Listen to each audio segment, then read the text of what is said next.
나는 별로 재미없지만, 나는 관심이 없지만 기꺼이 아이의 세계를 따라가주면 만나고 아이의 세계를 만나요. 그게 연결이고 그게 사랑이라고 봐요. 따라가지 않으면 못 만나요. 그럼 어때요? 그런 일이 일어나는 거예요. 되게 슬퍼요, 저는.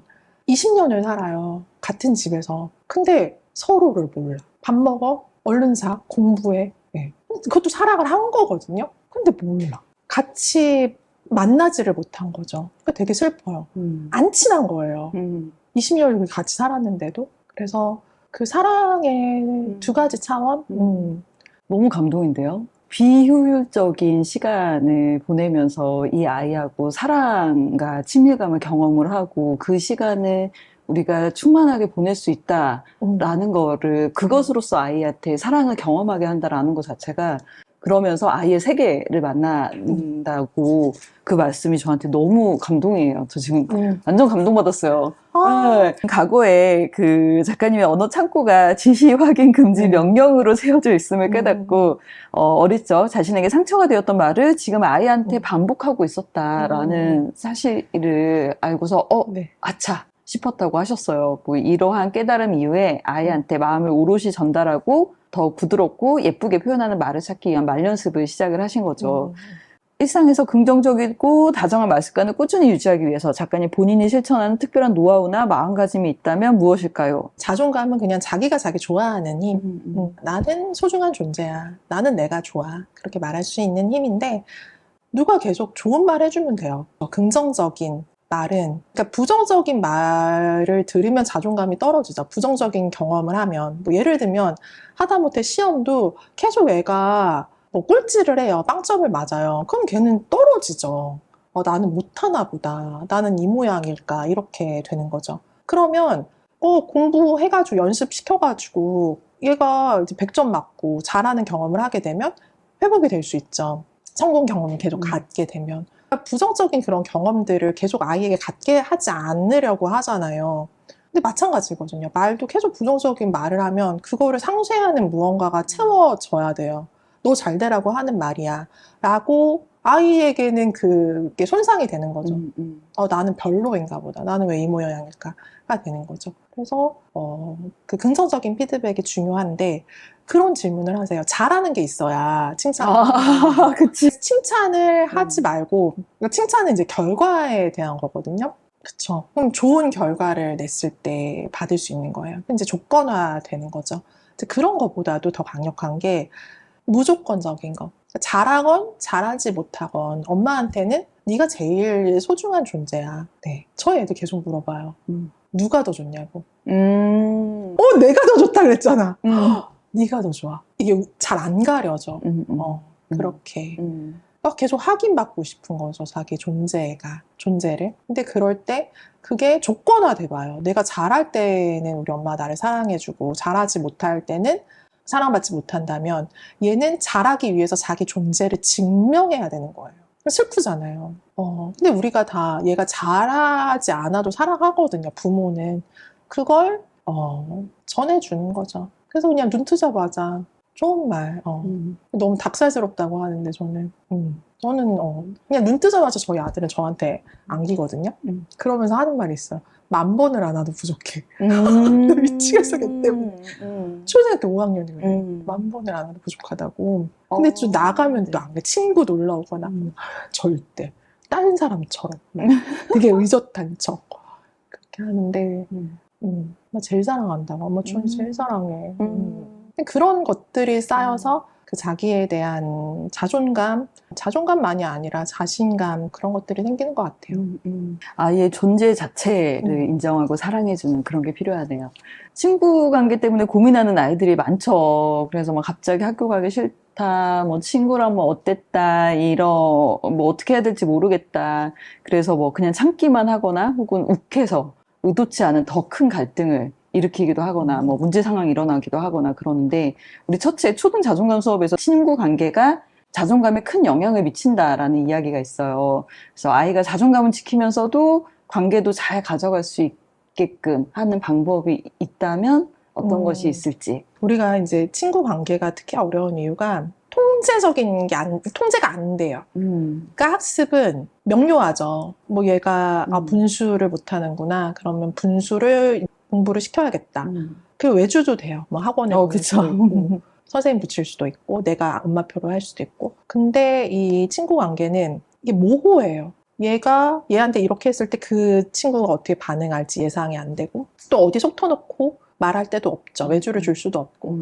그러다 보면 필연적으로, 그러니까 통제 불가능하니까, 변수가 많으니까 불안해지는 거예요. 그럼 불안하면 어때요? 빨리 끝내고 싶은 거예요. 그러니까 부모가 불안하니까 빨리 이거를 정리해버리고 싶은 거죠. 그러다 보니까 개입이라든지, 뭐, 걔 말고 딴 애랑 놀아. 해결로 가는 맞아요. 거죠. 근데 그렇게 해결책을 준다고 해서 애가 그렇게 할 수 있냐? 아니거든요. 그래서 그거는 도움이 안 되는 일인 거죠. 오히려 그런 솔루션을 줬는데도 얘가 못하면 나는 이거대로 못하는 앤가 보다. 자존감만 떨어지는 거예요.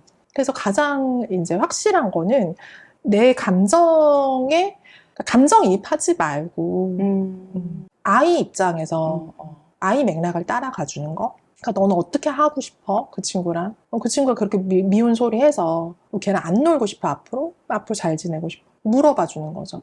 걔랑 놀지 마. 정하지 말고. 그 상황적 맥락과 아이의 감정을 따라가 주는 거예요. 근데 이게 되려면 반드시 부모가 그 자기 감정 컨트롤이 그쵸. 돼야 돼요. 네. 네. 굉장히 간단하면서도 강력한 방법이네요. 내 감정을, 그러니까 아이하고 동일시하기보다는 맞아요. 아이를 있는 그대로 존중할 수 있을 때 사실 아이의 말이 들리잖아요. 맞아요. 그리고 그 상황을 따라가고 아이의 감정이 존중해 줄 수가 있는 거죠. 아이가 뭐 친구 때문에 어땠어? 울었어? 뭐 했어? 라고 하면 바로 그 감정이입이 네, 네. 바로 되잖아요. 마치 나의 일같이. 걔 누구야? 맞아요. 걔는 왜 그러고? 엄마가 전화해줄까? 막 이러고. 그렇게 너랑 안 맞는다고 했잖아. 왜 엄마 말을 안 들어? 그럼 알아봐. 학원 옮길까? 맞아요. 바로 해결로 가죠. 네. 근데 그런 모든 상황에서 먼저 아이를 존중하고 그 아이의 상황을 따라가고 그게 되게 네. 중요하네요. 네. 선생님으로 18년 동안 일을 하셨잖아요. 교육 분야의 전문가이시잖아요.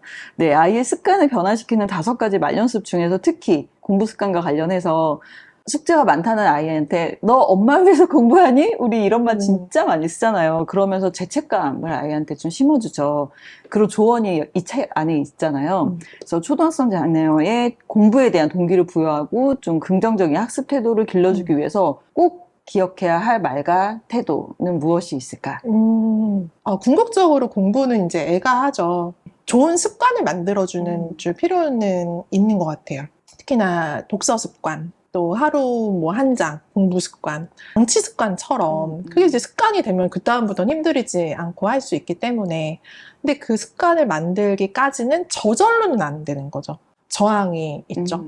애들은 다 공부는 싫고 대부분의 아이들 노는 것만 좋아하니까 그 싫은 걸 참고 해내는 경험들이 쌓여야 이제 나중에는 힘들이지 않고 할 수 있는 거니까 그만큼은 도와줘야 되는데 입씨름, 실랑이 이걸로 이어지는 거죠. 여기서의 중요한 거는 이제 하게 하는 거예요. 하게 만들어야 되는데 싸우다 보면 본질은 하게 하는 건데 괜한 감정 낭비가 되는 거죠. 하루 한 장 하면 그냥 끝나는 건데 그 좋은 경험들 지금 저희 아들 책 되게 좋아하거든요. 근데 처음부터 좋아한 게 아니었어요.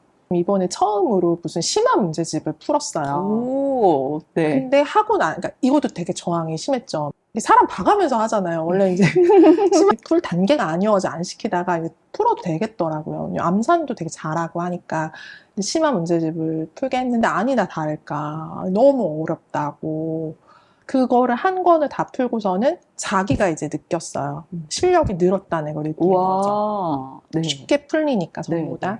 그러니까 거기까지 가봐야 알 수 있는 게 있는 거예요. 그러니까 책도 처음에는 싫죠. 재미없죠. 그런데도 계속 읽다 보면 책이 재밌다는 걸 이제 알게 되죠. 거기까지는 도와줘야 되는 거예요. 혼내는 게 아니라 계속 좋은 거 설득을 설명하고 설득하고 해야죠. 근데 누구나 거치는 것 같아요. 그러니까 게임은 설득할 필요가 없어요. 그쵸. 재밌는 거 너무 잘 알기 때문에 설명할 필요도 없죠. 오히려 안 좋다는 거를 설명을 해줘야 되는 거죠. 뭐 덜 하게끔. 그런데 자극이 없고 재미가 없는 책 읽기나 학습은 그쵸. 설명하고 가르쳐주고 좀 안내하는 과정이 네, 필연적으로 있어야 되고 반복하면 반드시 열매가 있으니까. 그 이전 경험을 자꾸 비교해주고, 너 전에 이거 한 장도 못했다. 이것 때문에 이거 집어 던져 여기 찢겼다. 뭐. 이제 그런 것들을 아이가 느낄 수 있게끔 하다 보면 갈수록 그 저항이 줄어들고 습관이 잡힐 날이 와요. 근데 이 시기를 줄일 수 있는 방법은 긍정적인 거. 좋은 말 해주는 거. 잘한다, 잘한다 해주고, 작은 성취라도 같이 기뻐해주고. 그래서 그 당시에 습관을 들이는 게 되게 중요한데 그 습관을 들이기 위해서 그 작은 성취를 인정을 해주면서 계속해서 그것이 반복될 수 있게끔 도와주는 게 너무너무 중요하네요.